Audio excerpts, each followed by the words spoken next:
Welcome to Salsido Paranormal. I'm your host, James Salsido, and tonight I am talking about haunted places in the U.S. As always, you can find all episodes of the show along with links to social media, ways to listen, and ways to support the show at the website, and that is salsidoparanormal.com. That's SALSIDO paranormal.com. And you can support the show in many different ways. You can share the show with others and like and review it at your favorite podcast platforms. And you can also check out the Patreon feed and get extra content there for as little as $1 a month. You can also check out the merchandise store that has shirts and all kinds of shirts and then other items there with designs made by friends of the show. And support is never expected, but always appreciated as there are expenses in making these shows. Um, so every so often, every once in a while, it comes up where you need a new chair, or you need a new headset, or you need a new computer. These things sort of pop up, and so yeah. Um, anyway, also please check out links to friends of the show in every episode description. That would be Jen, the Arcane Observer, who has her own channel and is also the co-host of this show on Saturdays, and Michael Strange of Trouble Minds Radio and the Trouble Minds Radio Network, KUAP Digital Broadcasting. And there you can hear replays of my own shows along with many other amazing shows 24/7 over there on online radio.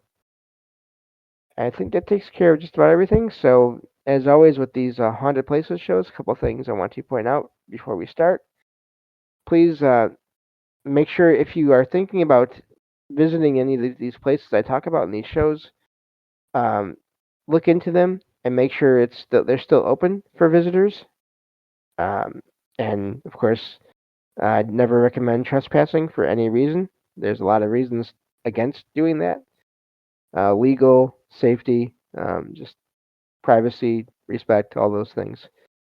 Um, and so these articles here, I will include the links in the episode descriptions. But they, again, the reason I say to check and make sure it's okay to visit is because I find these articles and they're from all different points in time. So the the place may not be in the same same condition or uh, situation as it was when the article came out. And so yeah, this we're still on Colorado, in the state of Colorado. How this series works is I get a list of like 5 to maybe 10 places in each state in the U.S. And then I find a couple of articles about that place if I can, and I summarize them here on these shows. And I would definitely recommend checking out the links to all these articles in every episode description for these shows because you can find pictures and images of the places and links to other things that might be interesting. So uh, definitely recommend checking out those articles because usually, especially from before, someone had to write that and take all the pictures for it, and so um, I think it's an amazing thing that they do. So I definitely recommend supporting anyone that does that kind of a thing on a regular basis because words are hard to write and to say. So tonight we'll talk about the Colorado Prison Museum, and this is in Cannon City, Canon. Uh, and this is from the website is denver7.com. I always love when I'm able to find links from news or media, regular media websites uh, that talk about these places because it's not a paranormal themed website. And I love the paranormal themed websites too because then you can get more information on legends and all those things too. But I like both of those kinds of websites for different reasons. But this one here, so this says talking about Colorado, how there's many places there. This prison it allows you to it allowed you at least before anyway to take a tour through the museum and find out about the history of the system there, the prison system. Uh, in that particular building. And so it's according to, let me see here. The tour guides, the building is haunted, and the spirits are there. So and I believe I saw there was a TV series I found on DVD at the library near me years ago, and I think this place was in it actually. So and this is the fascinating thing about and sad thing in a way as well. Prisons is if you look up haunted prisons or hotels, there's just I think you're not there for a good reason. Uh, uh, that doesn't. If you're there, it's pleasant. It's not the most ideal of circumstances, and people are going through all kinds of things, and you have the guards that are just trying to, in a lot of cases, just keep things under control, and then you have rare cases where there's people that are in charge that are not the best people in some cases. So uh, I can't imagine uh, all the energy that comes out of all of that interaction and ends up staying in a place like that. Um, Says that people who work in the museum all the time have their own stories about it, and it let's see here. It shares a. Now I didn't know about this here. Apparently, it shares a wall and towers with the uh, Colorado Territorial Correctional Facility. So I guess that might be the older place. I'm not sure. Uh, and they talk about having the tours there. Uh, the museum also talks about the history of the location and the people that were put there in the system throughout the years. And let's see here. So there's not much there on that. Why did I share that article or use that article? There's not a ton there. But I always find it amazing when uh, you have places that people will say there's paranormal activity there, but they don't want to go into these experiences. Uh, and so often in prisons, you hear about footsteps, you hear about objects moving, and so yeah, that's I didn't notice this article was so short, so I apologize for that. But we'll move on to the next one. Maybe we'll get through two locations in this show. This next article is from onlyinyourstate.com. It says the title is "A Terrifying Tour of This Prison in Colorado is Not for the Weak." It says, uh, and this again is in Cannon City. It's considered one of the most haunted places in Colorado. Of course, as I always say, a lot of places make that claim about being the most haunted whatever in whatever area. It says that whether you believe in the paranormal or not, the prisons always make you feel uneasy, which I can understand that.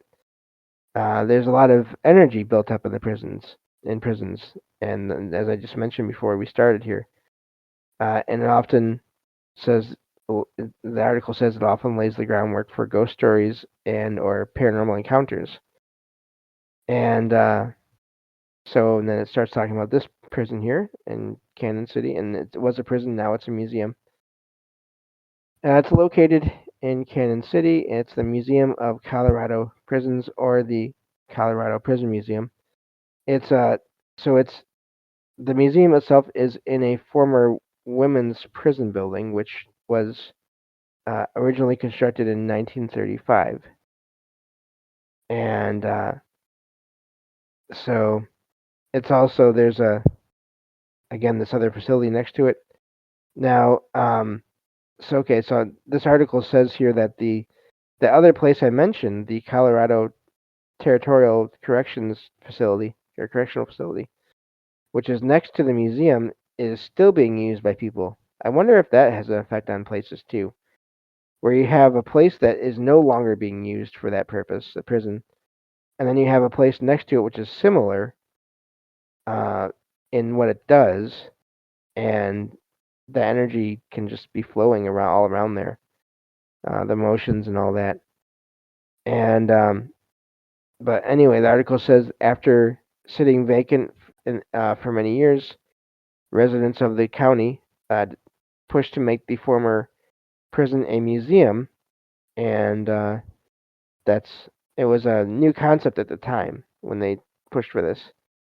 The Colorado State Legislature approved the request in 1986, and the museum opened in 1988. Since then, the museum, as of this article, has welcomed more than 200,000 visitors from all over the U.S. and the world.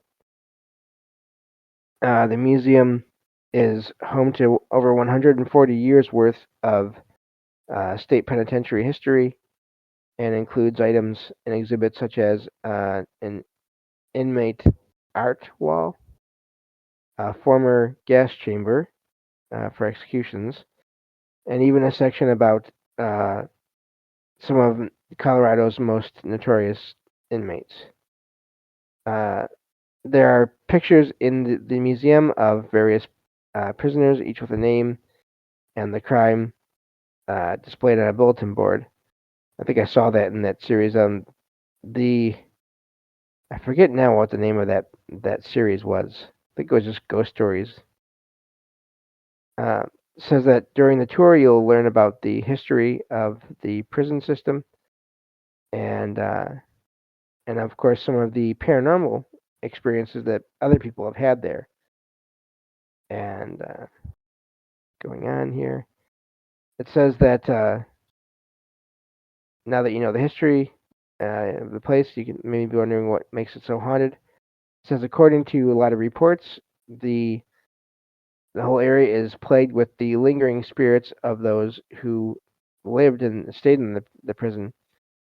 And it says that when you so it says common sights there are orbs. Also, people hear unexplained coughing and even screams. Always hope that those are residual. There's also a scent of fresh tobacco even when no one is around.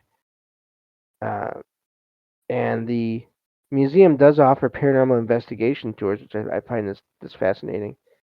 Um, Sort of possibly problematic, but also fascinating. Uh, People, so it says that that's where you can see if you can have one of your own experiences. Uh, Says they even offer a few overnights events too, as of when this article came out. And yeah, so that's uh that's that article there, and that's that location. Not a ton to go on, but still, it makes me wonder too when that happens. Is it because there's just so much, or there's so little, or at least so little detail that these articles they're not able to find much, except the fact that the place is said to be haunted. So we'll keep on going here with one more location, and go from there. This next one is the Central City Masonic Cemetery.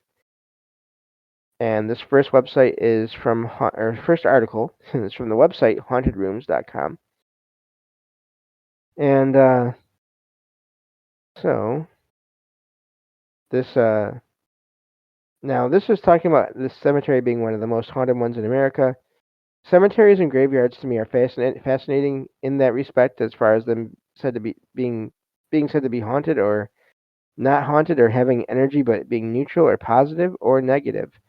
There doesn't seem to be one way that they are described all across the country.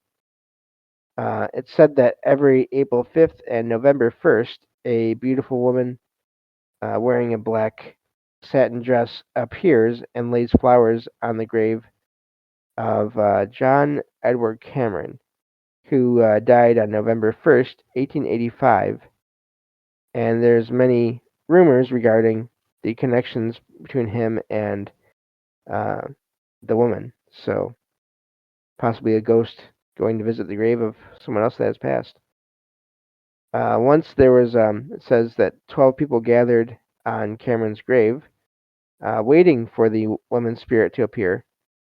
And to the surprise of everyone there, at sunset, the beautiful lady appeared.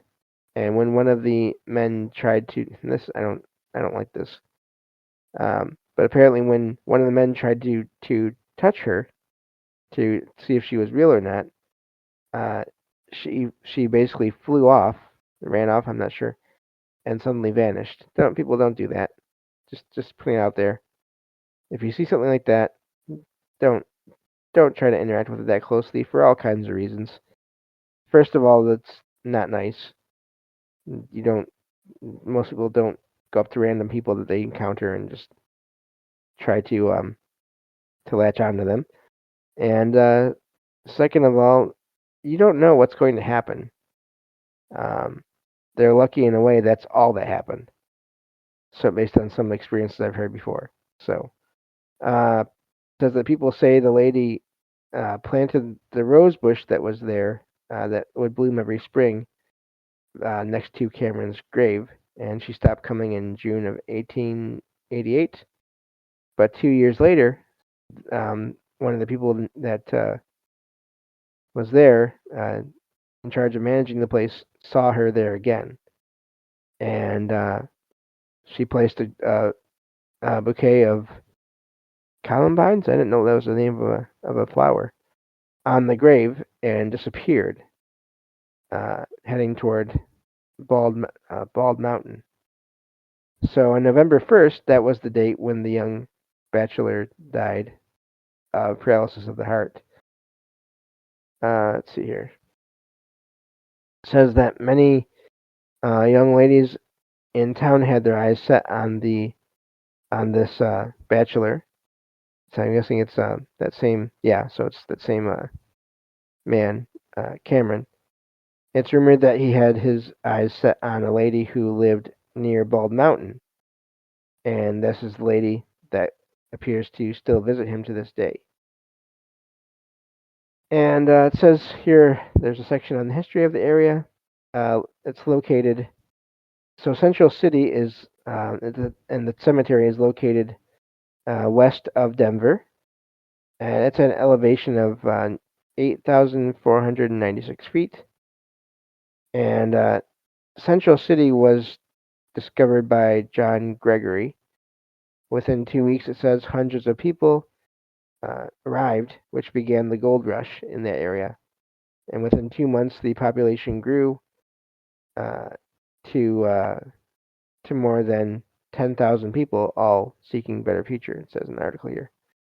The city was born when William Byers of the Rocky Mountain News and so that not Rocky Mountain News and his companions pitched a tent apparently on an open square in the center of what was once the mining district. And it came to be known that the city came to be known as the richest square mile on Earth at one point. Uh, and there's a stone monument on the eastern side of the city uh, that commemorates this important event. It says in 1874, a great fire destroyed most of the buildings in Central City. The town was rebuilt, it says, and sturdier materials were used. And that includes stone and brick, which people see today. The cemetery started in the 1860s, shortly after the gold rush brought many people to the area, which makes sense. An area, a city becomes populated, is formed and becomes populated, and eventually you're going to have people that live there for years and then pass away. There's unfortunately there is damage to this cemetery, and but it's not this. This is good, but also sad in a way. It says the damage seen in the cemetery today is due to decay and not vandalism. Vandalism, so that's good. So that's from that article there, and we have one more here on this location from onlyinyourstate.com, and this article says the title is "The Story Behind This Ghost Town Cemetery in Colorado Will Chill You to the Bone." Of course, because they have to be dramatic in their titles. All articles do, a lot of them anyway. So this Central City Cemetery in Colorado is known for its haunted history and paranormal activity.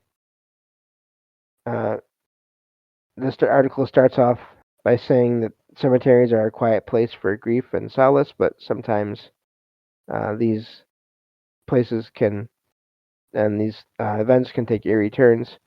Again, going back to what I said earlier, uh, where they no two cemeteries seem to be, or at least not all of them, seem to be have the same energy feeling to them. They all seem to have different ones. Uh, so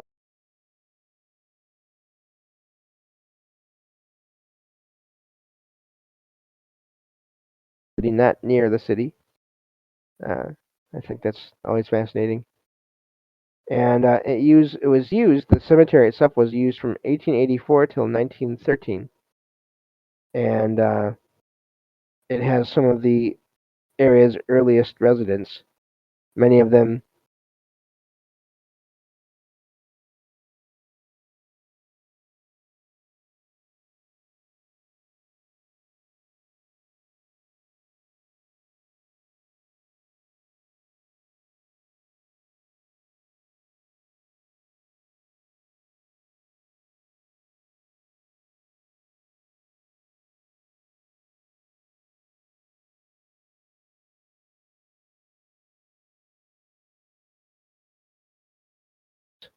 nearby, uh, from abandoned towns, now abandoned towns, were also buried there.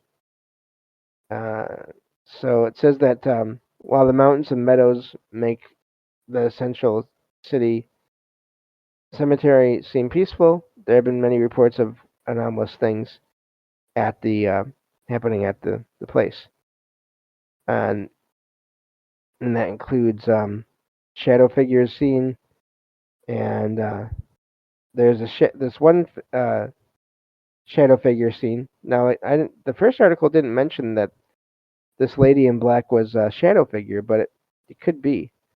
According to legend, it says so. Now, the last article didn't say if it was legend or not, so I wonder if it is or.